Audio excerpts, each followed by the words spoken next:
आप पूछताछ किससे कर रहे हैं? नीट छात्रा की मां से पूछताछ कर रहे हैं, उसके घर जा रहे हैं, 2 बजे रात में जा रहे हैं, 8-8 घंटे 10-10 घंटे आप इंट्रोगेशन कर रहे हैं उस महिला की जिसकी बच्ची चली गई है, जिसके लाखों रुपए लूट लिए गए, जिसकी पिटाई की गई है। मनीष रंजन बड़ा मास्टरमाइंड है नीट छात्रा मामले में, बड़े नेक्सस, यानी कि जिस एप्स्टीन फाइल की चर्चा आज आप सुन रहे हैं, बिहार का एप्स्टीन, मनीष रंजन को बताया जा रहा है। अपराधी को जो मामले सामने आए हैं इसमें फांसी तक हो सकती है। नीट छात्रा के एक्सटर्नल पार्ट पर, इंटरनल पार्ट तो जाने दीजिए, ठीक है, वो डॉक्टरों ने क्या देखा नहीं देखा, एक्सटर्नल पार्ट पर यानी बाहरी जो आवरण है, बाहरी जो हिस्सा है, उस पर खरोंच के निशान है, संघर्ष के निशान है। क्या डॉक्टरों को नहीं? लापरवाही नहीं है, ये जानबूझकर की गई गलतियां हैं। इरादे इसलिए गलत हैं कि असली गुनहगारों का बचाने का खेल खेला जा रहा है। तो इसे हम कानून की नजर में लापरवाही नहीं कह सकते, इसे आपराधिक षड्यंत्र कहते हैं। लेकिन हैरानी होती है कि जिस नीट छात्रा को लेकर के बिहार की आम आवाम, बिहार की बेटियां रो रही है, आप उस केस को जिस तरीके से खाने की कोशिश कर रहे थे ना, अब एक एक तार मैं खोलूंगा। क्या हॉस्पिटल में लड़की की हत्या तो नहीं हो गई? हाँ, पूर्णिया सांसद है पप्पू यादव। यस, हॉस्पिटल, और उसके बावजूद भी कोई जांच नहीं। जांच अधिकारी जो पुलिस के शीर्ष लेवल के अधिकारी हैं और अब सीबीआई इस बलात्कार और हत्या के केस को वो आत्महत्या का केस साबित करने पर तुले हुए हैं। पोस्टमार्टम रिपोर्ट आने के पहले से ही इन शीर्ष अधिकारियों ने यह कहा कि यह आत्महत्या का केस है, कोई इसमें बलात्कार नहीं हुआ है। और वकील साहब, आपको हैरानी भी होगी, जो हॉस्पिटल की स्टाफ जो बता रही थी, उससे जब सीबीआई वालों ने बुलाया पटना, मालूम है कितने घंटे पूछताछ हुई है? उन्हें 6 से 7 घंटे 8 घंटे पूछताछ की गई है। यानी कि इस केस में अगर आप कुछ बताना चाह रहे हैं तो पुलिस, एसआईटी और सीबीआई आपसे 8 से 10 घंटे पूछताछ करेगी, बार बार पूछताछ करेगी, रात में आपके घर पर आएगी, लेकिन अपराधी को खुले में घूमने की इजाजत है। पॉक्सो क्योंकि अब धाराएं लग गई है, ठीक है, नहीं चाहते थे, पुलिस के अधिकारी नहीं चाहते थे, खुद सीबीआई नहीं चाहते थे, वो तो चाह रहे थे कि मनीष रंजन जल्द से जल्द छूट जाए, उसकी दलील वो दे रहे थे। लेकिन अब पॉक्सो लग जाने के बाद कितने वर्ष की सजा हो सकती है, क्या हो सकता है? नमस्कार, मैं हूं अमित सिंह और आप देख रहे हैं स्वराज पोस्ट। देखिए, नीट छात्रा मामले में बड़ा खुलासा हुआ है और इस खुलासे के बाद खलबली मच गई है। देखिए, लगातार आपको बता दें कि लंबा समय हो गया नीट छात्रा मामले में। पहले पुलिस जांच कर रही थी, फिर एसआईटी गठित हुई और उसके बाद सीबीआई, और फिर मामला अभी देखिए कोर्ट में है। लेकिन जो अभी हम खुलासा करने जा रहे हैं उसके बाद खलबली मच जाएगी, क्योंकि अपराधी को जो मामले सामने आए हैं इसमें फांसी तक हो सकती है। इसके पांडे हैं, सुप्रीम कोर्ट में प्रैक्टिस करते हैं, बड़े बड़े केस जो है वहां देखते हैं और उस पर बहस करते हैं। लेकिन एसके पांडे ने इस पूरे केस को जिस तरीके से देखा, जिस तरीके से दलील दी कोर्ट में, और उसके बाद अब आपको जो अभी खबर बताने जा रहे हैं, उस खबर के बाद खलबली मच जाएगी। मैंने पहले भी कहा था कि स्वराज पोस्ट पर भरोसा बनाकर रखिए, हम एक एक सच आपको दिखाएंगे। अपराधी कितना भी शातिर और बड़ा क्यों नहीं हो, कोई कितना भी सफेद पोश इससे जुड़ा हुआ क्यों नहीं हो, हम वो सच सामने लाएंगे और आज वही सच हम आपके सामने ला रहे हैं। सबसे पहले आपको बता दें कि इस पूरे केस में जो पॉक्सो नहीं लगाए जा रहे थे, बहस हो रही थी, लगातार घर वाले दलील दे रहे थे, खुद एसके पांडे ने इस पूरे केस को जिस तरीके से देखा, आपको बता दें कि पॉक्सो लगने के बाद खलबली मच गई है। और पांडे साहब जिस तरीके से लगातार लंबे समय से जो चीजें चल रही थी, एक एक करी, शंभू गर्ल्स हॉस्टल, मनीष रंजन, रोशनी कुमारी और फिर पुलिस के तमाम बड़े अधिकारी, लगातार जिस तरह से लापरवाही बरती गई या फिर उनके ऊपर दबाव था। प्रभात मेमोरियल हॉस्पिटल, जिस तरह से 5 दिन वहां नीट छात्रा का इलाज हुआ और इलाज के दौरान जो नशे की सुई दी गई, जो आरोप लगा रहे हैं घर वाले, नीट छात्रा की मां ने लगातार आरोप लगाई हैं उस हॉस्पिटल के स्टाफ, और अब जब पॉक्सो की खबर सामने आई है तो क्या इसको आप किस तरह की जीत मानते हैं? देखिए, यह एक प्रारंभिक चरण में एक अच्छी जीत मानी जा सकती। पॉक्सो का हटाना सीबीआई के द्वारा यह गैर कानूनी है। अगर किसी बच्ची के साथ कोई सेक्सुअल ऑफेंस होता है और बच्ची ऑफेंस वाले दिन अगर माइनर है तो पॉक्सो की धाराएं लगेंगी ही लगेंगी। मैंने अपने प्रोफेशनल करियर में यह पहली बार देखा है कि डिस्पाइट कि उस बच्ची का स्कूल सर्टिफिकेट होने के बावजूद भी पॉक्सो की धाराएं हटा दी गई। जब कोर्ट से उनसे पूछा गया, स्पष्टीकरण पूछा गया, तो आनन फानन में फिर जोड़ दी गई। तो इन चीज़ों को, जैसे आपने कहा कि लापरवाहियाँ, तो कानून की नज़र में ये लापरवाहियाँ नहीं हैं। ये लापरवाहियाँ हम उसे कहते हैं जो गैर इरादतन मानवीय भूलें जो होते हैं, ह्यूमन एरर, उन्हें लापरवाही करते हैं। लेकिन अगर यही चीज जानबूझकर किसी गलत इरादे से किसी को फायदा या किसी को नुकसान पहुंचाने के लिए की जाए, नोट करिए, जानबूझ करके जो काम किया गया। हाँ, लापरवाही कभी जानबूझकर नहीं की जाती। लापरवाही नंबर 1 की यह जानबूझकर नहीं होती। नंबर 2, लापरवाही में कोई गलत इरादा नहीं होता। तो यह लापरवाही नहीं है, ये जानबूझकर की गई गलतियां हैं। इरादे इसलिए गलत हैं कि असली गुनहगारों का बचाने का खेल खेला जा रहा है। तो इसे हम कानून की नज़र में लापरवाही नहीं कह सकते, इसे आपराधिक षड्यंत्र कहते हैं। और इसके अंतर्गत अपराध की जितनी सजा है उतनी ही सजा जो षड्यंत्र करता है इस केस में, उनको भी उतनी ही सजा होगी। उनके साथ किसी भी तरह की नरमी या रियायत नहीं बरती जा सकती। पार्टी साहब, इस मामले में अगर सजा की बात कर लें, पॉक्सो क्योंकि अब धाराएं लग गई है, ठीक है, नहीं चाहते थे, पुलिस के अधिकारी नहीं चाहते थे, खुद सीबीआई नहीं चाहते थे। वो तो चाह रहे थे कि मनीष रंजन जल्द से जल्द छूट जाए, उसकी दलील वो दे रहे थे। लेकिन अब पॉक्सो लग जाने के बाद कितने वर्ष की सजा हो सकती है, क्या हो सकता है, आप थोड़ा इस केस में फांसी तक की सजा हो सकती, और जब तक फांसी हो सकती है, जी, फांसी तक की सजा हो सकती है।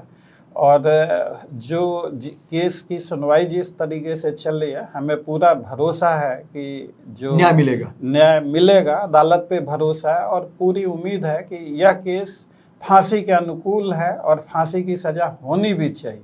लेकिन जो क्योंकि हम एक चारे के दर्शक को तमाम चीजें बताएं, क्योंकि लगातार हम स्वराज पोस्ट पर खबर चला रहे हैं। देखिए, 5 जनवरी को नीट छात्रा शंभू गर्ल्स हॉस्टल पहुंचती है, अपने घर से पहुंचती है, जहानाबाद से वो आती है। और उसके बाद देखिए क्या होता है, क्योंकि कहा जा रहा है कि 6 तारीख को जो हॉस्टल के इंचार्ज या तमाम लोगों ने जो बताया, जो नीलम अग्रवाल या उनके जो लोग बता रहे हैं, या जो अब चीजें आ रही है कि 6 जनवरी को सुबह दरवाजा नहीं खोलती है, नीट छात्रा ने दरवाजा नहीं खोला। सुबह का जो है ब्रेकफास्ट जो होता है वो दिए जाने की बात हो रही है, लेकिन उन्होंने नहीं किया, दरवाजा ही नहीं खोला। दोपहर का जो लंच है वो नहीं करती है, और फिर दरवाजा तोड़ा जाता है या दरवाजा पहले से टूटा हुआ है, लेकिन नीट छात्रा ने दरवाजा नहीं खोला। सीसीटीवी फुटेज जो शंभू गर्ल्स हॉस्टल के द्वारा ही जारी किया गया है। और उसके बाद देखिए किस तरीके से उसको एक लड़के के द्वारा, हालांकि बताया गया कि वो गार्ड है, वो गोद में उठा करके नीट छात्रा को लेकर के सहजानंद के जो हॉस्पिटल हैं वहां ले जाया गया। अब एक एक कड़ी को यहां से जोड़ते हैं कि आखिर कौन कौन लोग अपराधी, कौन कौन लोग इसमें, और कैसे कैसे ये जो है पूरा का पूरा साजिश जो रची गई इस पूरे प्रकरण में। अगर आप देखिए, क्योंकि शंभू गर्ल्स हॉस्टल में क्योंकि कोई एक लड़की तो रहती नहीं थी, लगभग कहा जा रहा 60 से ज्यादा लड़की उस शंभू गर्ल्स हॉस्टल में रहते। 63 देखिए वकील साहब एक एक चीज को कितना आपने बारीक से काम किया है। और जो खबरें निकलकर सामने आ रही हैं, घर वालों ने जो बताया कि, और लड़की ने जो बताया है कि उस रात यानी 5 जनवरी की रात संदिग्ध स्थिति थी। जो लड़की की जुबानी है कि शंभू गर्ल्स हॉस्टल में 5 जनवरी की ही रात में बड़ी घटना घटने की जो है हालात, जो बातें हैं, वो तमाम लड़कियों ने बताया है, ठीक है। उसके बाद 6 जनवरी को देखिए लड़की को सहज हॉस्पिटल ले जाया गया, और जो जानकारी है यहां से देखिए कि जो नीलम अग्रवाल को जानकारी देनी चाहिए नीट छात्रा के परिजन को, उन्होंने नहीं दिया, वो डर गए। क्योंकि जाहिर तौर पर जब आप गलत किए होंगे तो सामना आप गलत चीजों का नहीं कर सकते हैं। वहीं से देखिए केस कैसे धीरे धीरे चीजें खुल रही है। दूसरी बात है कि आप सहज हॉस्पिटल जैसे जाते हैं शरीर पर, क्योंकि अब तो आप पूरा केस को आपने रीड किया है, नीट छात्रा के एक्सटर्नल पार्ट पर, इंटरनल पार्ट तो जाने दीजिए, ठीक है, वो डॉक्टरों ने क्या देखा नहीं देखा, एक्सटर्नल पार्ट पर यानी बाहरी जो आवरण है, बाहरी जो हिस्सा है, उस पर खरोच के निशान है, संघर्ष के निशान है। क्या डॉक्टरों को नहीं दिखा? क्या सहजानंद बाबू इतने बड़े डॉक्टर बता रहे हैं भाई, आईएमए के वो पूर्व अध्यक्ष हैं, और उन्होंने पैरवी भी कर दी थी। डॉक्टर सतीश के पैरवी करने वाले, अब तो देखिए सब लोगों के तार खुलेंगे। अब देखिए अब कोई बचने वाले नहीं है। अगर इस पूरे कांड में जो भी संलिप्त हैं कम से कम वो बचेंगे तो नहीं। इसलिए मैं कहना चाहूंगा कि जिन्होंने पैरवी की, और सहजानंद, देखिए डॉक्टर सहजानंद ने पैरवी कर दी थी, डॉक्टर सतीश के लिए सुरक्षा की भी मांग कर दी थी। क्या डॉक्टर सहजानंद को यह नहीं दिखा हो? जब हॉस्पिटल में गए होंगे, बाहरी हिस्से को उन्होंने देखा तो होगा कम से कम। डॉक्टर हैं तो भाई देखेंगे ना। बिल्कुल देखेंगे। और क्या उनको पुलिस को इन्फॉर्म नहीं करना चाहिए था? बिल्कुल करना चाहिए। इस केस में ताजुब और कमाल यह है कि जो पोस्टमार्टम रिपोर्ट में इंजुरीज आई हैं जी, वो इंजुरीज सहजानंद हॉस्पिटल में, वो इंजुरीज प्रभात मेमोरियल हॉस्पिटल में, और वो इंजुरी मेदांता हॉस्पिटल में, तीनों जगह डॉक्टरों को बिल्कुल दिखेगा, नहीं दिखने का सवाल ही नहीं पैदा होता। सवाल सिर्फ इतना है यहाँ पर कि यह जो इंजरी जो पोस्टमार्टम रिपोर्ट में मिली है, इन्हें छुपाया क्यों गया? छुपाया क्यों गया? ये समझिए, ये बड़ी बात है। ये छुपाया क्यों गया? क्या कानून इसकी इजाजत देता है क्या? नहीं, यह छुपाना जानबूझकर है। और आप हॉस्पिटल हैं, डॉक्टर हैं, नीयत अच्छी नहीं है, गलत नीयत से ये सारी चीजें छुपाई गई। और इसमें सिर्फ हॉस्पिटल्स के ही द्वारा नहीं छुपाई गई, छुपाने में जांच अधिकारियों द्वारा विभिन्न चरणों पे उनकी मदद की गई। और वकील साहब थोड़ा सा यहाँ रोकना चाहेंगे। और देखिए जब प्रभात मेमोरियल हॉस्पिटल को लेकर के बातें आई, और उस वक्त भी देखिए जो पुलिस के बड़े अधिकारी हैं, परिचय कुमार हैं, कुमार अनुभव हैं, कार्तिकेय शर्मा हैं, इन लोगों ने प्रेस कॉन्फ्रेंस कर दिया। मीडिया में आकर के इन लोगों ने कह दिया कि नहीं, नीट छात्रा ने आत्महत्या किया था, सुसाइड किया था। अब समझिए, हैरानी होती है भाई, ऐसे लोगों के भरोसे पड़ता रहेगा। इस केस में जांच अधिकारी जो पुलिस के शीर्ष लेवल के अधिकारी हैं, और अब सीबीआई इस बलात्कार और हत्या के केस को वो आत्महत्या का केस साबित करने पर तुले हुए हैं। पोस्टमार्टम रिपोर्ट आने के पहले से ही इन शीर्ष अधिकारियों ने यह कहा कि यह आत्महत्या का केस है, कोई इसमें बलात्कार नहीं हुआ है। और मीडिया को ताकीद कर दी गई थी कि आप इसको जो है भ्रमित नहीं करें। अरे भाई, मीडिया भ्रमित कर रही है, शर्म आनी चाहिए आप लोगों को। मीडिया भ्रमित कर रही है। आपने इतना बड़ा गंभीर मसला को खा गया, निगलने का काम किया, और ऊपर से इतने बड़े गंभीर मसले पे इन्होंने बगैर पोस्टमार्टम रिपोर्ट आए, पोस्टमार्टम रिपोर्ट के बगैर आए, इन्हें इस तरह का सर्टिफिकेट, इतने बड़े अधिकारी अगर बांट रहे सर्टिफिकेट। हाँ, अगर पुलिस के शीर्ष अधिकारी बगैर पोस्टमार्टम रिपोर्ट के आए इस तरह का खुलासा करते हैं तो यह उनके इरादे को दर्शाते हैं। जनमानस को शांत करने के लिए इस केस, क्या ऐसे अधिकारियों पर क्या केस नहीं होना चाहिए वकील साहब? सीधी मैं बात करता हूं, क्योंकि देखिए कानून, मेरी जितनी समझ है, आप कितने भी बड़े अधिकारी हो, क्या आपको अपराध छुपाने की इजाजत है? जी नहीं, कानून में है इसकी? इस देश के कानून और संविधान, वर्दी पहन लेने के बाद क्या आप अपराध कर सकते हैं? वो ज्यादा दोषी हैं। अगर वर्दी अपराधी को छिपा सकते हैं, क्या इसकी है इजाजत? अगर वर्दी पहनकर वर्दी की मर्यादा को अगर ताड़ करते हैं और अपराध को छुपाते हैं, अपराधियों को बचाने के लिए यह गलत बयान जानबूझकर कर देते हैं। और पत्रकारों को डरा दिया गया। हाँ। पत्रकारों को खबर करने से रोक दी गई। हाँ। अब बताइए साहब, अगर पत्रकार भाई खबर नहीं चलाते तो ये मामला इतना सामने आता कैसे? लोगों तक ये बातें पहुंचती कैसे? देखिए, media is considered to be guardian of public mind. लोग बड़ी उम्मीद से न्यूज़ की तरफ देखते हैं, सच के लिए परेशान होते हैं। मीडिया की जिम्मेवारियां ऐसे में बहुत ही बढ़ जाती है। मैं मीडिया के तमाम भाइयों का शुक्रिया अदा करना चाहूँगा कि इस खबर पे उन्होंने फोकस किया। जो मुझे आश्चर्य यह होता है कि बगैर पोस्टमार्टम रिपोर्ट आए हुए पुलिस के शीर्ष अधिकारियों ने किस आधार और किस ऐसे लोगों को फिर से ट्रेनिंग में भेजने की जरूरत नहीं है क्या वकील साहब? ऐसे लोगों को फिर से ट्रेनिंग में भेजने की जरूरत नहीं है? ऐसे लोगों को मैं ऐसे लोगों को, मेरी मांग यह है कि ऐसे शीर्ष अधिकारियों को अविलंब सेवा मुक्त करना चाहिए, इन्हें गिरफ्तार करना चाहिए और इनके ऊपर कानूनी तरीके से मुकदमा चलाना चाहिए। बिल्कुल, ऐसे अधिकारियों को सेवा मुक्त करके मुकदमा चलाना चाहिए, जेल भेजना चाहिए। सुन लीजिए, जितने भी अधिकारी हैं जो पूरी खबर को मानने से इनकार कर रहे थे ना, ऐसे अधिकारियों को जेल भेजने की जरूरत है। और सबसे बड़ी बात, डीजीपी साहब जिनकी मैं खुद दुहाई देता था कि विनय कुमार साहब, जब आप पटना के डीजीपी बने थे ना, मैंने खुद खबर ब्रेक किया था और मैंने तारीफों के पुल बांध दिए थे। क्यों नहीं? मैंने देखा है आपके कामकाज को। लेकिन हैरानी होती है कि जिस नीट छात्रा को लेकर के बिहार की आम आवाम, बिहार की बेटियां रो रही है, आप उस केस को जिस तरीके से खाने की कोशिश कर रहे थे ना, अब एक एक तार मैं खोलूंगा। और नीट छात्रा की मां को बुलाया जाता है अपने आवास पर। डीजीपी साहब खुद अपने आवास पर बुलाते हैं नीट छात्रा की मां को, पिता को। उम्मीद जगती है, भरोसा होता है, पूरे गांव में जो है लहर दौड़ गई कि नहीं अब न्याय मिल जाएगी। पूरे बिहार में खबर चल गई कि नहीं अब न्याय मिलेगी। और आप कर क्या रहे हैं? आप नीट छात्रा की मां को विवश कर रहे हैं कि नहीं तुम मान लो कि तुम्हारी बेटी ने सुसाइड किया है।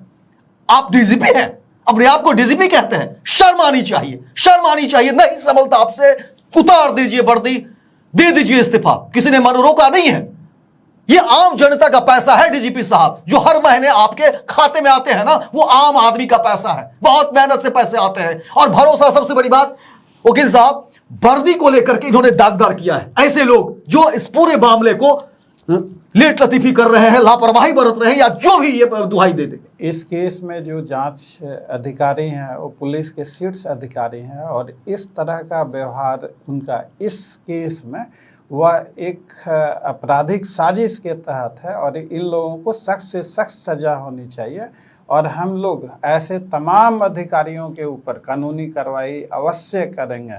और मेरी नज़रों में ऐसे अधिकारियों को सेवा में बने रहने का कोई अधिकार नहीं है। हम सरकार से भी मांग करते हैं कि जिन जिन अधिकारियों ने इस जांच को प्रभावित किया है उन्हें अविलंब सेवा मुक्त करें, इनके ऊपर मुकदमा चलाएं। साहब मैं तो हैरान, क्यों देखिए मैं हैरान हूं, ऐसे लोग कैसे सामना करते, अपने घर कैसे जाते हैं, अपने परिवार रिश्तेदार भी तो होंगे, कैसे चेहरा दिखाते होंगे कि हाँ मैंने क्या किया।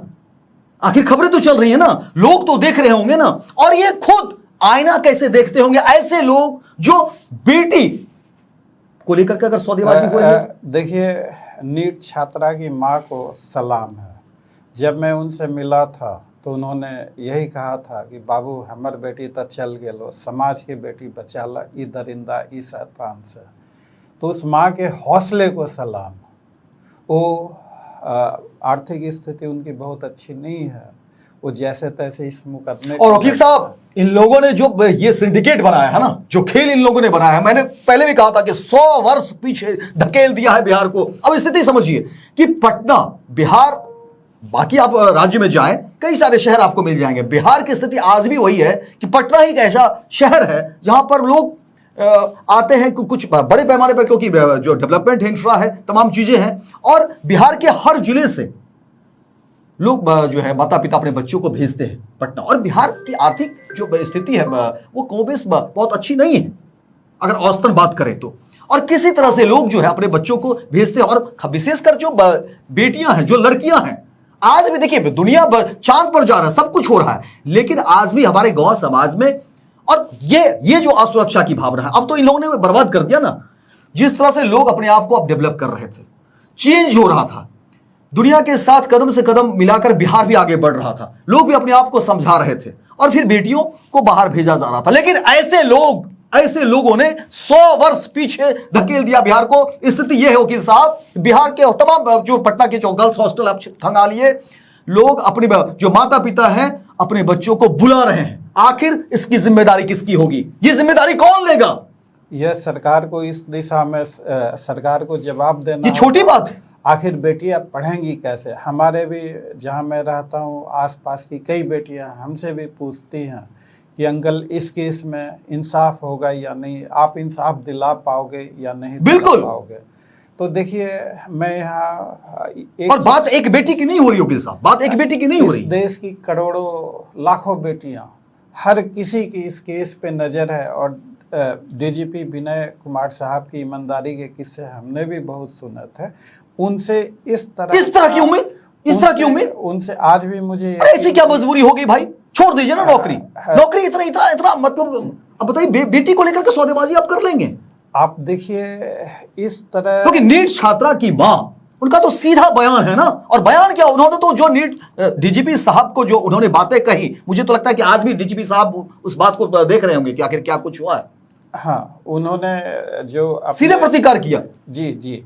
तो इस तरह का व्यवहार जो है, ये डीजीपी साहब विनय कुमार, और भाग खड़े हुए थे, वो वीडियो आज भी है, भाग खड़े हुए थे। नीट छात्रा की मां का सामना नहीं कर पाए डीजीपी साहब, सामना नहीं कर पाए। और सबसे बड़ी बात है कि अपने आवास पे बुलाकर और इस तरह की चीजें आप दबिश देंगे, आप फोर्स देंगे, ये जो अगर पुलिस का शीर्ष अधिकारी पीड़ित पक्ष पे ही दबाव बनाने लगे तो यह काफी दुखद, काफी शर्मनाक है। और ऐसे में इंसाफ की सारी उम्मीदें ध्वस्त हो जाती हैं।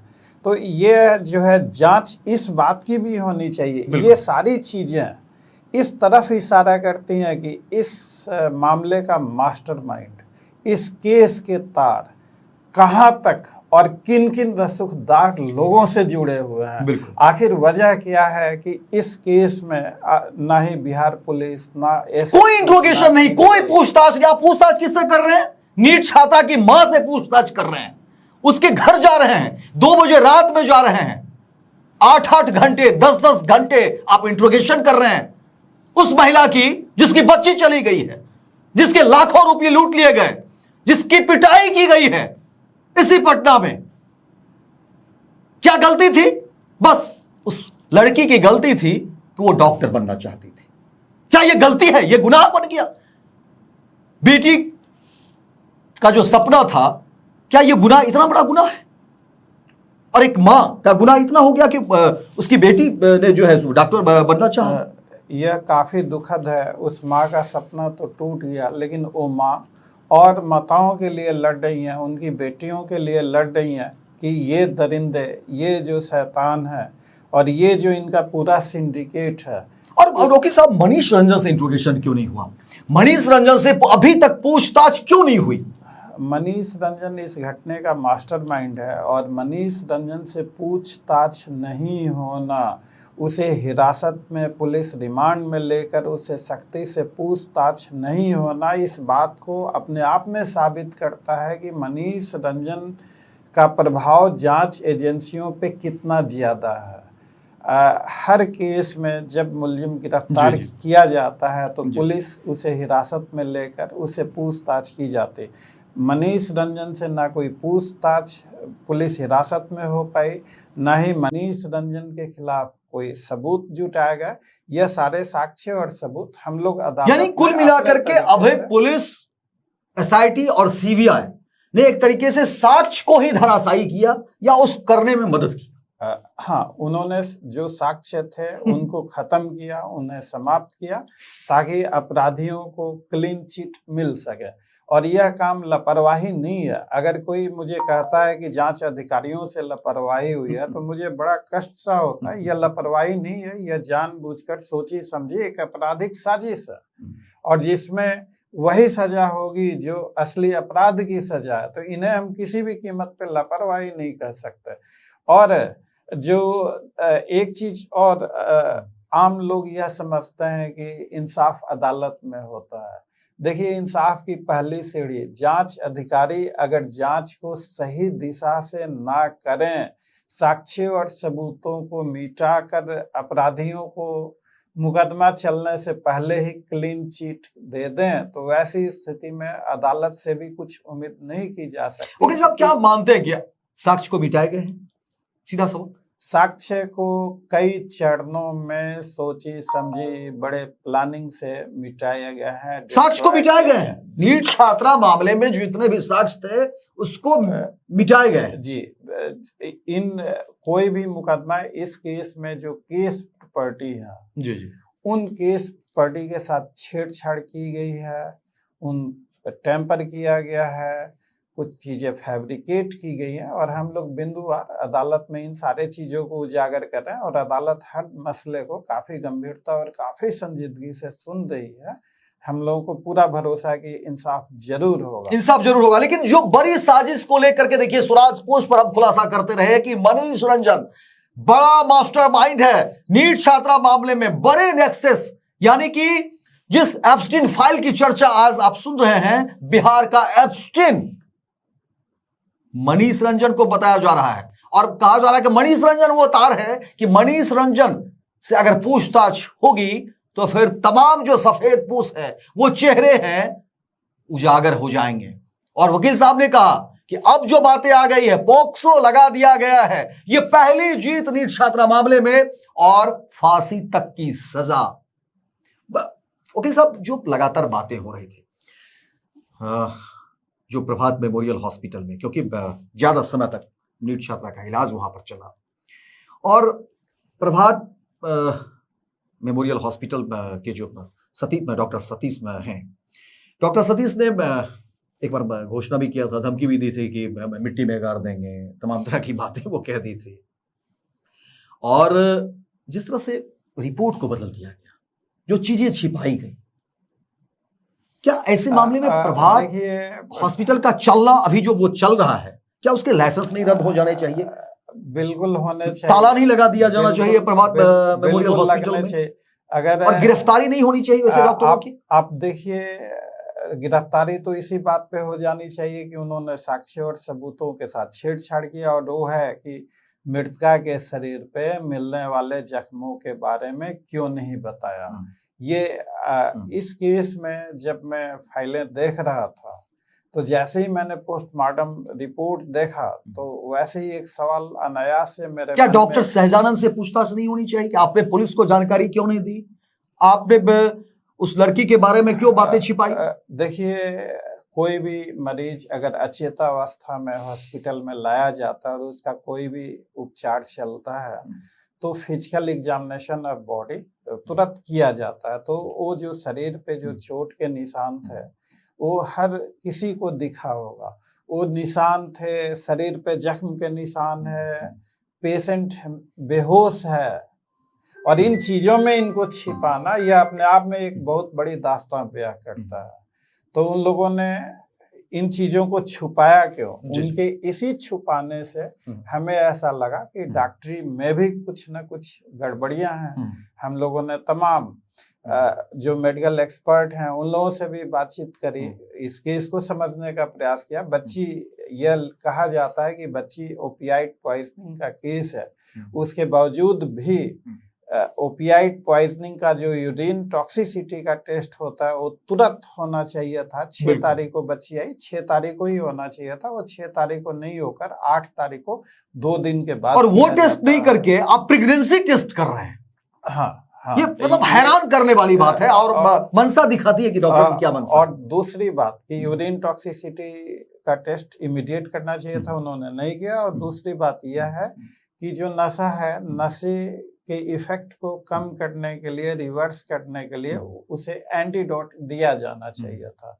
तो ना ही उन्होंने नशे की तुरंत जांच करी, ना ही बच्ची को कोई एंटीडोट दिया, बल्कि बच्ची को लगातार नशे के इंजेक्शन दिए जाते रह गए, लगातार दिए जाते। और पप्पू यादव ने तो कहा भी है कि लड़की को तो होश आया था, लेकिन फिर लड़की बेहोश कैसे हो गई? क्या हॉस्पिटल में लड़की की हत्या तो नहीं हो गई? हाँ, पूर्णिया सांसद है पप्पू यादव। यस, हॉस्पिटल, और उसके बावजूद भी कोई जांच नहीं। अब समझिए पूरे नेक्सस। बच्ची को बचाया जा सकता था, इसलिए बचाया जा सकता था कि जो 6 तारीख को बच्ची की रिपोर्ट है वो सारी रिपोर्टें नॉर्मल थी अगर 6 तारीख को बच्ची सिर्फ बेहोश थी नशे के ओवरडोज के कारण, नशे की 2 ही कंडीशन हो सकती, या तो बच्ची ने खुद नशा लिया हो या बच्ची के भोजन में नशा मिला दिया गया हो।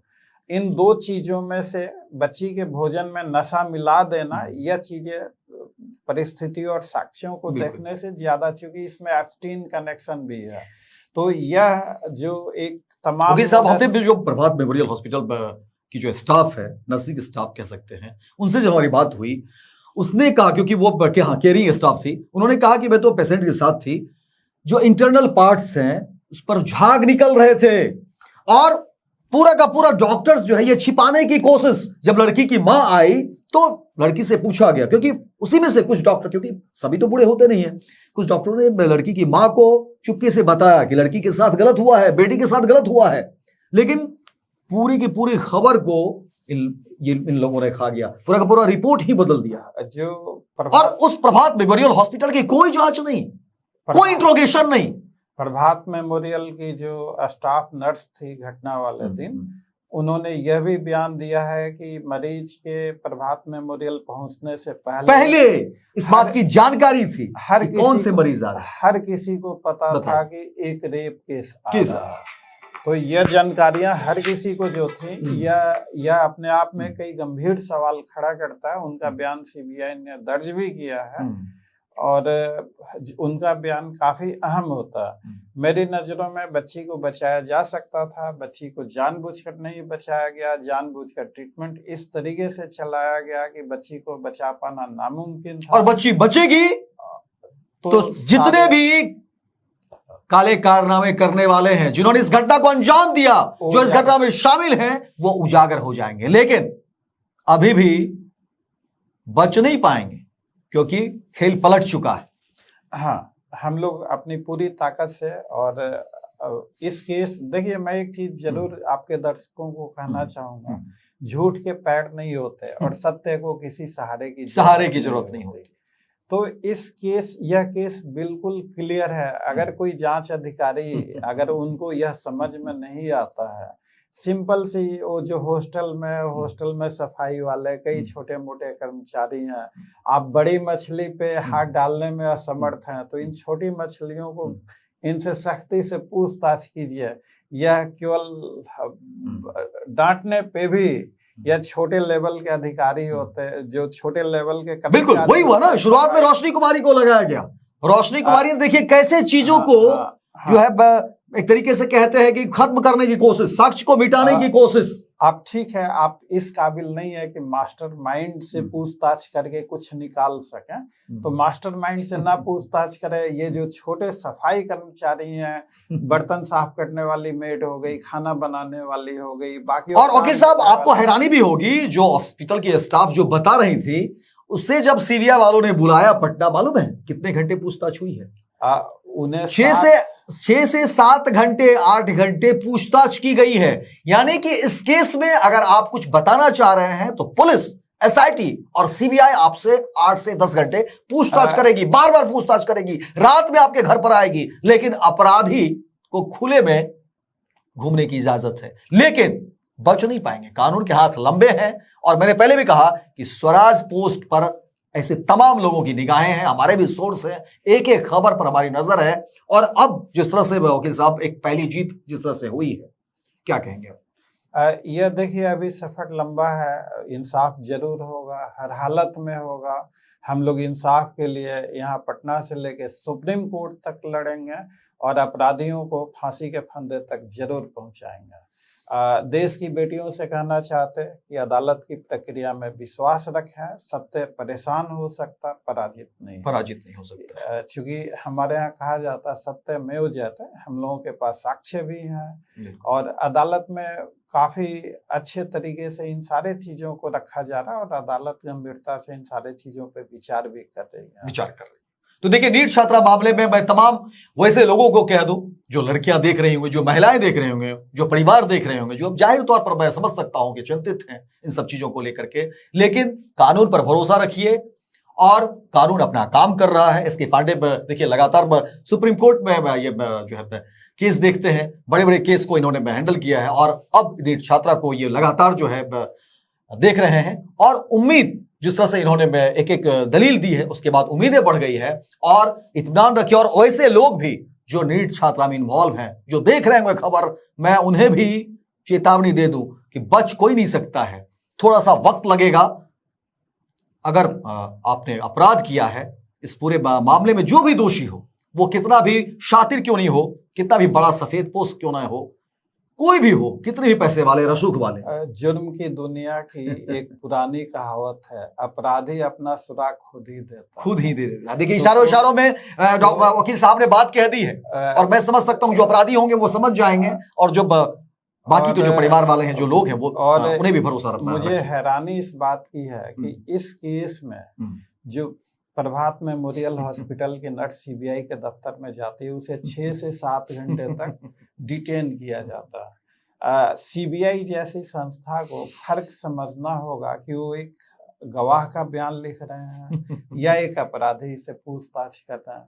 अगर गवाहों को, वो भी एक महिला दूर दराज के इलाके में रहने वाली, उसे 7 घंटे तक सीबीआई हेडक्वार्टर में अगर डिटेन किया जाएगा, इसके बारे में मतलब क्या है? बिल्कुल। तो देखिए, हॉस्टल में 63 बच्चियां रहती थी, तो बच्चियां हॉस्टल के चीजों का सबसे बेहतर, बिल्कुल, वो सभी बच्चे जान रही कि आखिर क्या हुआ है, नहीं हुआ है। अब उन बच्चियों में से कुछ बच्चियां जो है अगर आना भी चाहें, बताना बिल्कुल और तमाम लोग, और देखिए लगातार लोग जो है संपर्क तो कर ही रहे हैं, लगातार लोग संपर्क कर रहे हैं। स्वराज पोस्ट है और बाकी तमाम जो है डिटेल्स है, आप उस पर संपर्क करिए और लोग लगातार संपर्क कर रहे हैं। वकील साहब लगातार लोग बात कर रहे हैं। अगर उन्हें पता लगे कि बयान देने जाएंगे, बिल्कुल तो यह काफी मुकदमे पे असर भी बढ़ेगा। तो इसलिए इत्मीनान रखिए और बहुत जल्द फैसला आएगा, क्योंकि कानून के हाथ लंबे होते हैं, थोड़ा वक्त लग सकता है, लेकिन आप निराश मत होइए, क्योंकि वकील साहब ने इशारों में बहुत बड़ी बात कह दी है और जो अपराधी हैं वो मतलब बच नहीं सकते, नामुमकिन है ये। और वो कोई भी हो, चाहे वो कितना भी बड़ा अधिकारी क्यों नहीं हो, कितना भी बड़ा सफेद पोस्ट क्यों ना हो और कितना भी बड़ा पैसे वाला क्यों नहीं हो, वो बच नहीं सकता है। बहुत बहुत धन्यवाद। लेकिन जितने भी लोग इस खबर को देख रहे होंगे, फेसबुक पर देख रहे होंगे, तो आप फॉलो करिए और ज्यादा से ज्यादा शेयर करिए। मैं अभी भी कह रहा हूं, ज्यादा से ज्यादा शेयर करिए, अपनी राय जरूर रखिए कि आप क्या चाहते हैं नीट छात्रा मामले में, आपकी सोच और समझदारी क्या कहती है। अगर आप यूट्यूब पर देख रहे हैं तो चैनल को सब्सक्राइब करिए और अपनी राय और अपना टिप्पणी जरूर करिए और ज्यादा से ज्यादा ग्रुप्स में, व्हाट्सएप ग्रुप में इन खबर को भेजिए, ताकि जनमत तक, जो जनता है, जो आम आवाम है, वहां तक ये बात पहुंचे। मैं पहले भी कहा था कि सत्ता किसी की भी हो, हुक्मरान कोई भी हो, हम सवाल करते रहेंगे।